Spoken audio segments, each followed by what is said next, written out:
The threats are getting a lot smarter now, harder to notice. Most of the attacks that we see with our customers are down to user error. One of the networking events that I do regularly, I've got a show of hands who uses the same email for everything, and it was shocking. So what's the core problem you see with most small businesses? It's the people that are the weakest link. A big part of it is education. I've worked with a lot of technical teams and they can never translate business. And I'm often the translator between the technical guys. There's a misconception with cyber where it's bulletproof, and it's not really. You don't know what you don't know.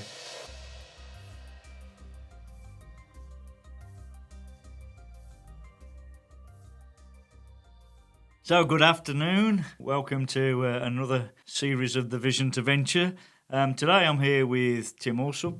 Good afternoon, Tim. Hi, Neil. How are you? Yeah, I'm good, thanks. Yeah. I'm very well, thank you. And we're talking today about a pretty hot topic, all things IT and more so cyber security. So do you want to introduce yourself first, Tim? Yeah, so Tim Allsop from Blue Footprint. We're an IT company. We provide managed services amongst various other things, including cybersecurity. And we're also a Microsoft partner. I actually came into Blue Footprint from more of a sales and account management perspective. So to get out there, build our brand, speak to potential customers. So I'm not actually technical. I know enough about IT and IT services to speak to the customers, and I'm often the translator between the technical guys and well, that is such an important role. I know throughout my career, I've worked with a lot of technical teams, and they can never translate business and business process or the customer requirement to what they need to build. So it's always needed, that translator. Yeah, absolutely. So just tell us about your role then. You're going out actually advising. Yeah, so a lot of my role is speaking to customers or potential customers, finding out what their pain points are and seeing if we can help. A lot of the time, customers think that they need a particular solution or they need something in place, and when you get in there, that can often turn into something very different. Yeah, okay. And obviously, cybersecurity is a real hot topic with some of the things that have been going around. Yeah, absolutely. Some of the incidents that have happened. Yeah, there's been some high-profile ones recently. Yeah. KLR is one. Yeah, well, that's probably one of the biggest ones locally, isn't it? That's really impacted our economy here locally. When you go around businesses, when do you realise that they're underprotected? I'm assuming that a lot of businesses are underprotected. Sometimes, not all of the time. I think there's a misconception with cyber that you can get to this point where it's bulletproof, and it's not really. You can have the best antivirus, email, spam filters, boundary firewall, even end-user training, all of that in place, but they can still get in if someone clicks on the wrong link at the wrong time. The threats are getting a lot smarter now as well, and a lot harder to notice. So nothing's bulletproof, really. I suppose the last line of defence is cyber insurance, but that's after.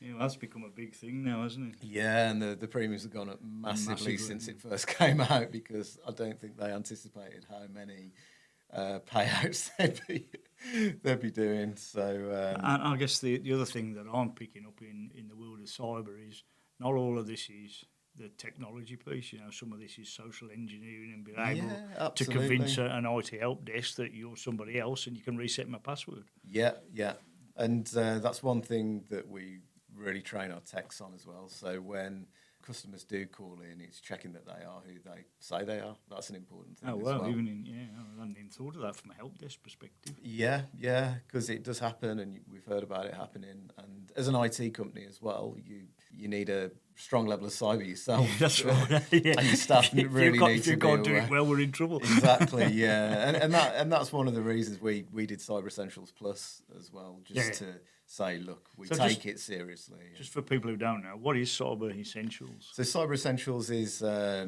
suppose you call it a government scheme, and it's to make sure that companies adhere to a certain level of cyber security. So you've got Cyber Essentials, and then you've got Cyber Essentials Plus. And the difference with Plus is that you get audited. You don't externally audited. Yeah. You don't get audited with Essentials. What we're finding is a lot of our customers have come to us and said, we're bidding for this piece of work. We've been told we need cyber essentials before we can bid for it. Oh, so it's become a requirement. It has, yeah. Often with, if you're a smaller business working with corporates, or if you're a smaller business working with government agencies or central or local government, they'll often say that you need cyber essentials, not just to work with them, but just to even as a minimum bid standard. for the work. Yeah. So that's becoming quite common now. So what's the core problem you see with most small businesses? The main issue with cyber is the end user training. Oh, really? Yeah, there's not enough of it. It's the people that are the weakest link, and it's not always the staff. It's sometimes the leaders as well that don't take it seriously enough. But I'd say, I can't give you an exact percentage, but most of the attacks that we see with our customers are down to user error. So it's not someone's physically hacked into the system. It's more someone's clicked on the wrong link at the wrong time. And that's so how they've got it. Internal. Yeah. Or like you say, social engineering is a real problem as well now. So when you joined Blue Footprint, that was a few years ago now. Yeah. How did you identify the sweet spot for that business in terms of adding value? Because you're a small business, you're a small business yourselves, but you joined them to take them on a certain journey. I think a big part of it is education, and there's that saying, you don't know what you don't know, and IT is very complex. As a non-tech, it's been quite good to be able to tell people in layman's terms what it is we're going to do and what they need. Without all the acronyms. Exactly, yeah. I forget them all myself. There's so many acronyms, not just for cyber, for all the other areas of IT as well. And you can get bogged down in it. But a lot of the time, tech can say, right, we're going to do this. And I'll just say to the customer, what they mean is we're going to do X, Y, Z. And they go, okay, yeah, I'll get what you're Typical saying. translation. Yeah. Don't get me wrong. A lot of our techs are really good at relaying that to the customer as well. But sometimes it takes a non-tech perspective for them to go, right, this is what you need in layman's terms, and this is going to be the result that you get from it. Yeah, I find it not just in IT, in most industries I go into. You go into an industry and you start working with them, particularly the work I do in process improvement, and they talk their own language. Yeah. And I think I've said it on one of these before. I went in and we worked with the Australian Tax Office, and I was mapping a process, and I ended up having about 3 sheets of white butcher's paper just full of acronyms so I could start understanding what they were talking about. And IT tends to be a bit deeper than that. They tend to do it well. Yeah. IT's, like you say, there's a lot of industries that have all these acronyms, but IT is one that's... So I'm just about to start up my own business then. What's the minimum sort of protection that you think I need? You need endpoint antivirus. That's a bog standard, really. Email protection. MFA, which is multi-factor authentication. Yep. What you'll find with cyber is you put these layers of protection in, and they're often not... there's often a pushback from the users, the people using the computers, because...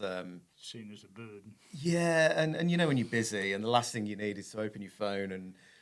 get a number and ping it in. And sometimes it's, right, I've got to put a password in for this, and I've got to authenticate it, then I've got to do this, and it even frustrates me sometimes myself as someone who works in that industry. There's all these layers, but just having those in place really help. But MFA is something very simple that you can put on. You can put it on, if you use a personal Google email, you can put MFA on it. You can put it on most things now. Yeah. And there are attacks coming in to intercept codes for really? MFA. Through the MFA? Yeah. There's so they're actually intercepting the code. That's what I've been told. Yeah, Wow. yeah. But MFA is another layer of protection that you can put in there to help. I guess it's one of many, isn't it? Yeah. That's it. And what I'd say is it doesn't really matter whether you're one person or, a huge company. There's certain things that you can put in place that will really help in terms of protection, like just having the endpoint antivirus, MFA, and email protection. That's a good start. Yeah, I think you need to be talking to Rachel because she's got the same password for everything, and we just gone through changing them all. It's one of the networking events that I do regularly. We've had this conversation, and I've got a show of hands who uses the same email for everything, and it was shocking. Yeah, because they get that one email. That's I can remember it. So, yeah, exactly. One of the things with passwords is 3 random words is good, and then if you put in a capital and a special character, 3 words are quite easy to remember as well. Yeah, because So I've gone away from that now. I've got a password generator, and yeah, I keep yeah. them all separate, and they're all complex. And That's definitely I've gone away from trying to remember stuff. yeah, that's definitely the best thing to do. If you can get a password manager. Yeah, it's just it's made my life a lot easier. And I've got one that works on my desktop and on my phone, so it's just taking the edge off it all for me. So over time, obviously, this topic's changed as technology moves on. Have you seen those changes over the time you've been with Blue Footprint? Well, it's changed massively. So, like I say, when we started, we were actually a shop. So we were a retail shop. This was back in 2005. Company's been going a while. I didn't join until 2018, but from talking to my MD and people who have been involved in the business for a long time, they started off, and Norton was the best antivirus out there.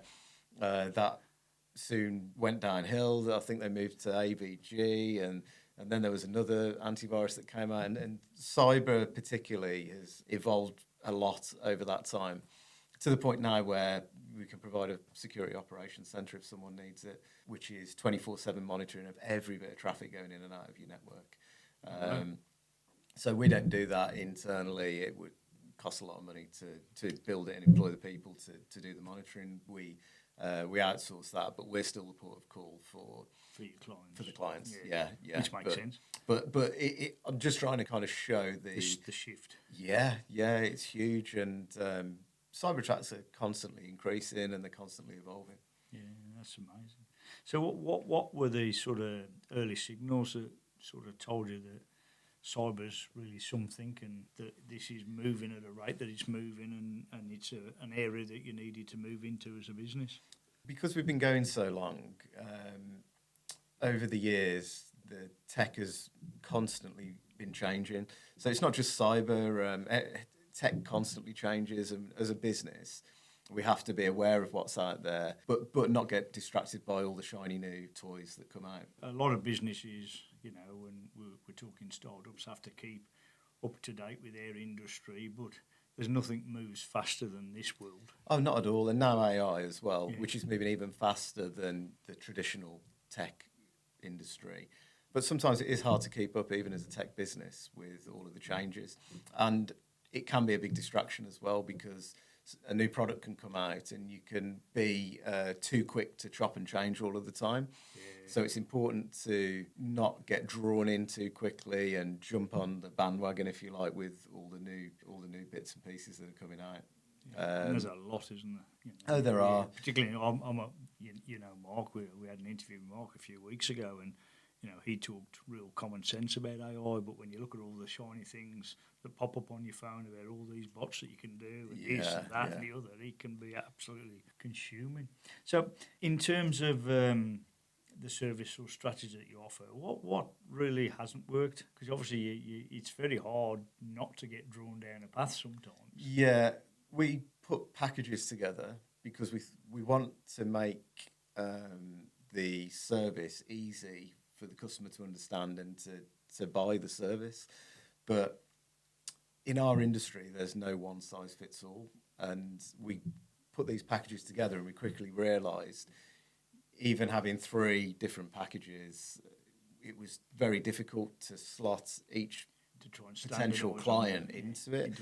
Because some of them would go, and I think we call them good, better and best to start with. And then a client would go, I want good, but I want that bit out of better. And then can I get that bit out of best? And you end up doing some sort of bespoke package anyway. So I think if I had to say one thing, it would be putting those packages together. Different people have different priorities. Different companies have different priorities. So you've really got to flex on that. It doesn't make things easy for us, certainly from an administration perspective. Also for the help desk, because for the help desk, they need to know what that customer has got covered within their agreement. Yeah, if it's not package 1, 2, or 3, and it's something else. Exactly. They're on package 2, but they've got this, and this as well. And we found ways around that, but trying to go down that path, that would have been great for us, but we quickly learned that it wasn't great for the customer. And we're all about making sure that the customer's getting the best service and getting what they need. That would be the one thing. So obviously the cyber and tech, they're evolving really fast. And did you ever face a moment where you needed to pivot the business significantly. You talk about having a shop, and that was probably fairly basic in terms of the IT and the support to where we are in the cloud world today. Well, I think we're constantly pivoting as a business because of the speed at which tech changes. We're a Microsoft partner. Microsoft changed their mind on what the partners are going to do and on their own products as well a lot of the time. So in terms of pivoting, we have to do it all the time, really. It's when new technology comes out or new threats come out in terms of cyber. It's funny, even this week, I'm sort of starting to ring some bells now. This week I've had a client reach out to me and said, I've just had this email notification from Microsoft, and it was where their Power Automate workflows, yeah, the actual URL triggers on some of the workflows have changed because they've shifted the technology to something different, and the URL's all different, and all their workflows stop triggering. Yeah. Yeah. And that's something that I've been trying to keep ahead of the game with that, and I haven't seen it, and so that was a bit of a, Neil, we need you to fix that today kind of a thing. So we got on and sorted that out for them. But that's an example of the pace of things, isn't it? Yeah, absolutely. We're quite early adopters of Teams, Microsoft Teams, and we used it ourselves, and we got some customers using it quite early on. But every time I gave a demo of Teams to a customer, it seemed like they'd changed something or there was a new feature in there. So you'd sometimes go on to do a demo with them and they'd go, let me show you this bit. Oh, where's that gone? And you look like you've got no clue what you're doing. But yeah, it's that's, I suppose, being a partner with a company like that, that's part and parcel. And it must be hard in your world to go from, this business that wants to grow to being able to grow securely in that space. Yeah. Because you need to grow securely, don't you? With all these, I'll come to you because you're an IT company. I need to see that you're going to offer me what I need and that you're secure yourself. Yeah. And on the flip side of that, sometimes if a customer isn't willing to put some of the basic security features in place, and they don't, and sometimes it does come down to budget, but sometimes they don't see the value in that, we would reach a point where we might have to walk away, because if someone doesn't put the basics in place, one, it could cause us more work in terms of resolving issues when they happen. And also it's a big risk, and that could come back to us. I think it's a risk in many ways, reputation and everything, isn't it? Yeah, absolutely. So we do say you need a minimum level of security if you're going to come on with us as a managed customer. Yeah. This is what you need as a minimum. Then everything else that you want to bolt on, that's up to you. But for us to work with you and look after you, you have to have this in place. Yeah, it's difficult, isn't it? Because there's so many risks, isn't it? And you've got to be compliant. So. Yeah. So in terms of launching, if you were going to launch a new service, you obviously you want to be adding value, don't you? So what does the word launch mean to you in your world? It could be a new service, could be a product. Yeah, that's what it means in the IT world for me. Yeah, so it's pretty much to like any startup. It's actually a service or product that you're launching. Yeah. Because how do you iterate those service models? You talked about you have your ABC service model, and then you got all these other bespoke stuff in. But obviously, the speed of change, you must have to iterate those service models. Yeah, we review them regularly, probably every few months, I'd say. Yeah, at least every 6 months. But it depends. Sometimes we're all online a lot, and we're all facing issues, different tech issues with companies a lot, and sometimes things come up and you go, oh, right, actually, maybe we need to rethink this. So although we do review every so often, we call it a product stack. So we have a preferred stack that we use for our customers, which will be different services and different products. But we have to review that regularly. But sometimes that might not be, oh, well, we'll do it every 6 months. It may be, oh, this has changed, and now we're going to have to review that sooner. So if I was a small business, I'll come to you and say, I want a premium service off you. Yeah. But I want to restrict how much I'm spending. What would you say to me? I haven't got much money. I'm a startup, but I want a premium service. You can either have a premium service.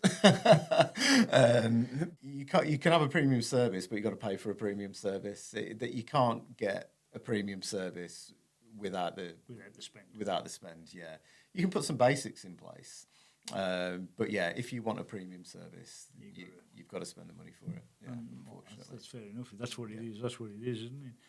In terms of How do you measure the success in the services that you offer today? You're keeping me safe, but I don't know what you're doing behind the scenes, do I? I just know I haven't had a breach. I suppose it's looking at measurable different bits and pieces, like how quickly did we respond would be one. You know, how are you talking about kind of things, incident breaches or things like that? Yeah, like I'm paying you for a service, so I'm trying to liken it to, a lot of the startups I work with. Yeah. They often don't measure the client outcomes, but for you, those client outcomes are different because the outcome I'm after is not getting a breach. So if I haven't had a breach, I'm happy, but I don't know what you're providing behind the scenes. So Right, that whole value proposition and the measurable of that is very different. One of the things we provide is reports to customers, so they can get, depending on how often they want them, they can have weekly or monthly reports, and we can cover off from a cyber perspective. Again, it depends what level of cyber they've got in place. If they've got a SOC, security operations center, and there's 24/7 monitoring of everything, then we can give them exact results. Exactly what's happened. Yeah, exactly what's happened. But if they haven't got that, it is a bit more difficult. We'd probably just go off tickets that have been raised with that particular business and how many of those were cyber related. Were they a problem with the end user where they've clicked on a link that they shouldn't have, or was it another threat? It's rarely anything other than the end user doing something they shouldn't or have clicked on something that they shouldn't. So looking to the future for Blue Footprint, what's next? I'd probably say AI and automation is the big one now. I know you had Mark on recently, and we've looked at how we can use it in our business. There's a threat from AI in terms of cyber as well. AI cyber attacks, I think, are going to become a lot more common. So, it's going to be, again, talking about pivoting, we're going to have to pivot again when these new threats come out and see how we react to those. I think we'll probably get to a point where you'll have your AI enemy, if you like, and then you'll have the AI, the one that saves the day. Yeah, AI fighting each other, basically. Yeah, in terms of cyber, we'll have the good and the bad. But see where that goes. Yeah, absolutely. But I do think it's going to be that's going to create the biggest changes, AI and automation within our industry, and that's. Are you seeing many clients pick up the automation piece with AI? Yeah, absolutely. Yeah, and not just because we're a Microsoft partner, we do a lot in Copilot. So customers are using Copilot more and more now, and they're coming to us and saying, what can we do with this? And customers have asked us about automation as well. It's funny, I had a client who, again, work with over in Australia, said to me, should we be testing this, ? And then underneath it was an article from Microsoft around how they're using AI to schedule Microsoft project plans more accurately. Oh, right. And resource them automatically without humans being involved. Right. So actually AI driving Microsoft projects to optimise schedules. Yeah. And I think we'll see more of that across all the areas. Unfortunately, processes can now be replaced by an agent in a lot of cases. And I think it's still early days on that, but the speed that it's moving, it won't be long before agents can do full job roles, I imagine. Well. Yeah. Scary stuff, yeah. So, time to retrain as a plumber. You reckon it's easier? So, just as a bit of a closing comment then, what would you say to your younger self about tech and IT now? If you were to be able to go back to the time where you started Blue Footprint, say, what would you say to yourself? Don't do it. No, I wouldn't really. It would be trust your gut, I think, is an important one.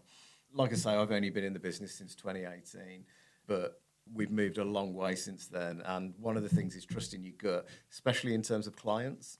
If you're meeting a potential client and something doesn't feel right, you've got to trust your gut with that and say, are they the right fit? And it's difficult when you're building a business as well. So you're coming at this from a startup angle, and it's very tempting to take on every client you can because you want to get up and running, but you've got to trust your gut and go, is this someone I want to work with? Are they going to be more trouble than they're worth? Sometimes you've just got to make that call. I guess really. it is that fit, isn't it? Does the fit feel right? Sometimes it's personality, but sometimes it's, do they see the value in what you do as well? Some people see IT as a necessary evil. It's like you were talking about earlier, though, as well, isn't it? If someone's not going to implement the things to keep themselves safe, but then come at you for a breach. Exactly. And yeah. those are the people you don't want to work with. And you do see it sometimes, oh, how did this happen? We've been hacked and we pay you for this and we've got everything in place, and it's someone that's clicked on something that they shouldn't have. So, but again, it's trying to, relay that in an empathetic way, because sometimes people don't understand what we're doing in the background, and also it's an education piece. Educating those customers that nothing's bulletproof, like I was saying earlier on. So if people want to get to know about Blue Footprint, where do they go? Easiest way is to click on our website, so it's just bluefootprint.co.uk. We're on all of the socials as well, but probably most active on LinkedIn. So follow us on LinkedIn. We were talking about this before the meeting. I try and put as many useful hints and tips as I can on my personal LinkedIn page, but then also on the company page. We try and keep it to content that's actually going to give people some value. So even if it's just little snippets of things they can do to either protect themselves more, or shortcuts, or how to automate things, we try and keep the information useful on there. So it won't just be playing out posts for the sake of it. We want to try and make sure people have got some value from it. So thank you very much for your chat this afternoon. I'm sure there's a lot of people who take a lot away from this. Yeah, hopefully. Hopefully it's all good. Thank you very much for your time, Tim. Cheers, Neil. Thanks. Thank you. One take, Tim.